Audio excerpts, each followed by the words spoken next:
সর্বভারতীয় নিট পরীক্ষায় চমক আসাম সন্তানের। আসামকে গৌরবান্বিত করলেন শ্রীভূমি জেলার কৃতি পড়ুয়া মোহাম্মদ মুসা কলিম। শিক্ষাঙ্গন থেকে বড় সুসংবাদ পৌঁছালো করিমগঞ্জ তথা শ্রীভূমি জেলায়। সর্বভারতীয় নিট পরীক্ষায় আসামের মধ্যে শীর্ষস্থান দখল করল কৃতি পড়ুয়া মোহাম্মদ মুসা কলিম।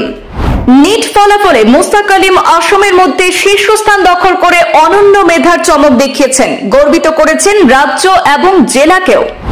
আসামের 42,000 পরীক্ষার্থীর মধ্যে 99.97% নম্বর লাভ করে শীর্ষস্থান দখল করেছেন মোহাম্মদ মুসা কলিম। কৃতি ছাত্র মোহাম্মদ মুসার অসাধারণ কৃতিত্বে খুশির জোয়ার বইছে বান্দরকোনা জিপির ইরালিকুলের পাহাড়গাঁও গ্রামে। প্রত্যন্ত বান্দরকোনার কৃতি ছাত্র নিট পরীক্ষার ফলাফলে আসামে 42,000 পরীক্ষার্থীর মধ্যে শীর্ষস্থান দখল করতে সক্ষম হয়েছেন। মোহাম্মদ মুসা কলিম আসামের মধ্যে শীর্ষস্থান ধরে রাখলেও সর্বভারতীয় স্তরে 509তম স্থান লাভ করেছেন।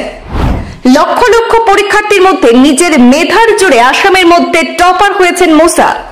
2025 সালের নিটের ফলাফলে মেধার কারিশমা দেখিয়ে লাভ করেছেন 99.97% নম্বর। মুসা কলিমের এই অনন্য কৃতিত্বে গর্বিত শ্রীভূমি জেলা সহ গোটা আসামবাসী। ইরালিকুল পাহাড়গাঁওয়ের বাসিন্দা আনোয়ার হোসেন এবং রেহানা বেগমের পুত্র মোহাম্মদ মুসা কলিম নিটে আসামের মধ্যে টপার হয়েছেন।